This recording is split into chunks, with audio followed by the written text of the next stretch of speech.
Popularity ఈయనే ఆంధ్ర అమితాబ్ సంతోష్ బాబు. కొంతమంది అయితే ఈయన్ని రికార్డుల రారాజు అని కూడా అంటారు. ఒక వ్యక్తి ఇంత తక్కువ కాలంలో ఇంత పాపులారిటీ సంపాదించడం చాలా అరుదు. ఎక్కడి నుంచి వచ్చాడో ఎలా వచ్చాడో ఎవరికి తెలియదు. వరుస 8 హిట్లతో టాప్ స్టార్ అయ్యాడు. కొంతమంది అయితే ఈయన త్వరలోనే నంబర్ 1 పొజిషన్కి వెళ్తాడు అంటున్నారు. మరికొంతమంది అయితే ఎప్పటికీ వెళ్ళలేడు అంటున్నారు. రేపు దీపావళికి ఈయన 9వ సినిమా అనుక్షణం రిలీజ్ కాబోతోంది. ఆ సందర్భంగా ఇంటర్వ్యూ ఇవ్వడానికి మన స్టూడియోకి వచ్చారు. పదండి ఏం చెప్తున్నారో చూద్దాం. రెడీయా? Ready sir. హలో సార్, ముందుగా వెల్కమ్ టు అవర్ స్టూడియో. మీరు నంది అవార్డు విన్ అయిన సందర్భంగా మా జెమినీ టీవీ ప్రేక్షకులందరి తరపున హార్టీ కంగ్రాచులేషన్. వరుసగా మీవి 8 మూవీస్ హిట్ అయ్యాయి. రేపొద్దున మీ 9th మూవీ రిలీజ్ కాబోతుంది. సో ఇది కూడా సూపర్ హిట్ అవుతుంది అనుకుంటున్నారా? నా ఇప్పటి వరకు 8 సినిమాలు వరుస హిట్లు, 9వ ఆటోమేటికలీ హిట్ అవుద్ది. దీనికి డైరెక్టర్ ఎవరు అనుకున్నారు? మణికంఠన్ DFT, తమిళ్లో నంబర్ 1 డైరెక్టర్. 3 కోట్ల రెమ్యూనరేషన్ ఇచ్చి తీసుకొచ్చాం. Heroine Bombay, cameraman Malayali, music Bengaluru, fight master from Chennai. పాటలు ఎవరు పాడారనుకుంటున్నారు? హిందీలో నంబర్ 1 సింగర్. ఇన్ని భాషలు కలిసి తెలుగు సినిమా చేస్తే automatically it's hit. There is no two ways about it. Next question. ఇప్పుడున్న టాప్ 10 హీరోస్ లో మీరు ఒకరు. మీరే త్వరలో నంబర్ 1 అవుతారని అందరూ అనుకుంటున్నారు. దీనిపై మీ అభిప్రాయం? అవ్వచ్చు, టాలెంట్ ఉంటే ఎవరైనా అవ్వచ్చు. నటరత్న NTR ఉన్నప్పుడు చిరంజీవి అని ఒక ఆయన వస్తారు, నంబర్ 1 అవుతారని ఎవరైనా అనుకున్నారా?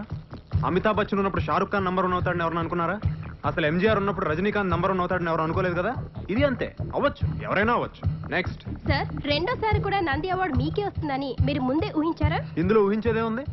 నాకంటే బాగా చేసేవాళ్ళు ఎవరు లేనప్పుడు నాకే ఇస్తారు కదా. Next question. సార్, మీరు ఈ రేంజ్ కి రావడానికి కారణం ఎవరు అనుకుంటున్నారు? నేను ఈ రేంజ్ కి రావడానికి కారణం నా ఫ్యాన్స్ అంటాను అనుకున్నారా? నేను మిగతా హీరోల్లా కాదు. నేను ఈ రేంజ్ కి రావడానికి కారణం నేనే. నేను యాక్షన్, ఫైట్స్, డ్రామా, సెంటిమెంట్ అన్ని బ్రహ్మాండంగా చేస్తాను. అందుకే ఇంత పెద్ద స్టార్ అయ్యాను. ముందు నేను, ఆ తర్వాతే నా ఫ్యాన్స్. నెక్స్ట్. సార్, మీరేం అనుకోకపోతే ఓ చిన్న క్వశ్చన్ అడగొచ్చా? నో ప్రాబ్లం, అడగండి. Thank you sir. Andhra Amitabh అన్న బిరుదు మీకు మీరే ఇచ్చుకున్నట్టు అందరు అనుకుంటున్నారు. అంటారు, ఇది నేను విన్నాను. నా పాపులారిటీ చూసి గిట్టిన వాళ్ళు 100 అంటారు. అన్నిటికీ రియాక్ట్ అవుతావా? మా స్టూడియోకి వచ్చినందుకు థ్యాంక్స్ ఎ లాట్ సార్. రేపు దీపావళి సందర్భంగా మీ 9వ మూవీ అనుక్షణం రిలీజ్ అవుతుంది కాబట్టి all the best. All the బెస్టా? అక్కర్లేదు, అది వీక్ హీరోస్ చెప్పండి. నా cinema definite hit. Okay sir.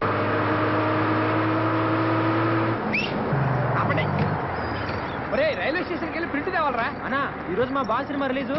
Cinema చూసి సాయంత్రం కలుస్తాను. ఉంటాను. రైట్.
ఏంట్రా బాలేదు?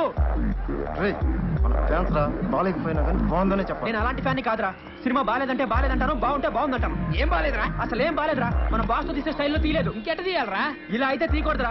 అసలు సినిమా గురించి నీకేం తెలుసురా? సినిమా తీసే వాళ్ళకంటే చూసే వాళ్ళకి ఎక్కువ తెలుసు. సినిమా తీయడం అనేది ఎంత కష్టమో నీకు తెలుసా? కష్టమైతే చెత్త సినిమా చూడాలా? ఎవడలా చూడటం. ఎంత ఫ్యాన్ అయినా సినిమా బాగుంటేనే చూస్తాడు. ఈ సినిమా బాలేదు అంటే ఫ్లాప్. నీకు సినిమా గురించి బాగా తెలుసురా. నువ్వు సినిమా తీ, మేమందరం చూస్తాం. తీస్తాను రా. చేస్తావా? తీస్తాను రా. చేస్తావా? తీస్తాను. తీస్తాను రా. అయితే తీరా. ఎప్పుడు చేస్తామన్నా చెప్పు. ఇది దీపావళి. వచ్చే దీపావళి కల్లా బాస్ తో సినిమా తీసి చూపిస్తాను. తీయకపోతే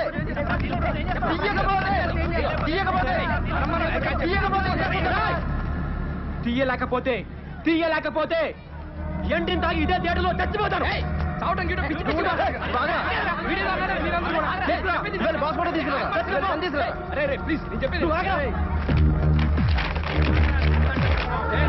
బలరామ్ అనే నేను ఆంధ్ర అమితాబ్ అయిన సంతోష్ బాబుతో సినిమా తీసి వచ్చే దీపావళికి రిలీజ్ చేస్తాను. అరే వదిలేంట్రా నేను.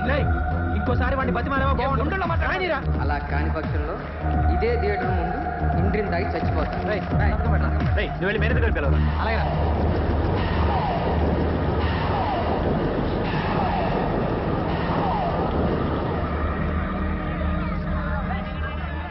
రైట్ సాక్షి సంతకం పెట్టరా. ఏమైందిరా?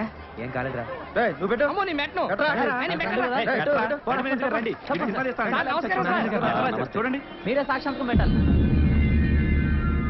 ఎవడరా సినిమా తీసేది? నేనేనండి. ఏం చేస్తుంటారు నువ్వు? Lorry cleaner sir. Lorry cleaner cinema తీయటమా? అవునండి. ఒరే నీకేమైనా పిచ్చా మెంటలా? నువ్వేంట్రా సినిమా తీసేది? అడుక్కు తింటావు. సార్ తిట్టకండి సార్, నాకు మీ ఆశీర్వాదం కావాలి సార్. ఏంట్రా ఆశీర్వాదం? సంతోష్ బాబు సినిమాకి టికెట్లు దొరకడమే కష్టం. అలాంటి సంతోష్ బాబుతో నువ్వు సినిమా తీస్తావా? తీస్తానండి. తీస్తావు. తీయకపోతే చస్తావా? అవును సార్. దానికి నేను సాక్షి సంతకం పెట్టాలా? అవునండి. రే ఈ హత్యలో ఆత్మహత్యలో నన్ను ఇరికించకండి రా బాబు. నీ సావేదో నువ్వు చావు. రే తప్పకుండా తప్పకండి. సినిమా తీస్తాడట సినిమా. ఆగిరా. ఆగిరా. నిజంగా సినిమా తీద్దామా నేనా? అవునరా. రే ముండోళ్ళ మాట్లాడు. వెళ్ళి సారీ చెప్పి పందెం వాపస్ తీసుకోపో. నువ్వేమన్నా చెప్పరా, నేను సినిమా తీసి తీరుతాను అంతే. ఎలా చెప్తావరా? చదివింది 8వ తరగతి, చేసేది లారీ క్లీనర్. మీ నాన్న చేస్తారా? రిక్షా తొక్కుతాడు. మీ అమ్మేమో ఇంటికి తిరిగి బొచ్చెలు ఫ్యామిలీ మొత్తం నీడిస్తే 50 రూపాయలు పనిరారు కోట్లు పెట్టి సినిమా ఎడుతావే. మనిషి అనుకుంటే ఏదైనా సాధించగలరా? నేను సినిమా తీస్తాను అంతే. నువ్వు చావు తప్పి ఏమి సాధించలేవరా? నా పాటనరా. అరే మీ అమ్మ నాన్నకన్నా నీ గురించి నాకు ఎక్కువ తెలుసు కదా, చెప్పేలేదురా ప్లీజ్ రా. లేదురా, నా గురించి కూడా నీకు తెలుసు కదా, నేను సినిమా తీసి తీరుతాను. నీలాంటి మొండోడితో స్నేహం చేయడం నాది బుద్ధి తక్కువ. సర్లే. నీ మోహన్ చూస్తే చెప్పు తీసుకోకూడదు. అలాగే. నాశనం అయిపోతారా రే.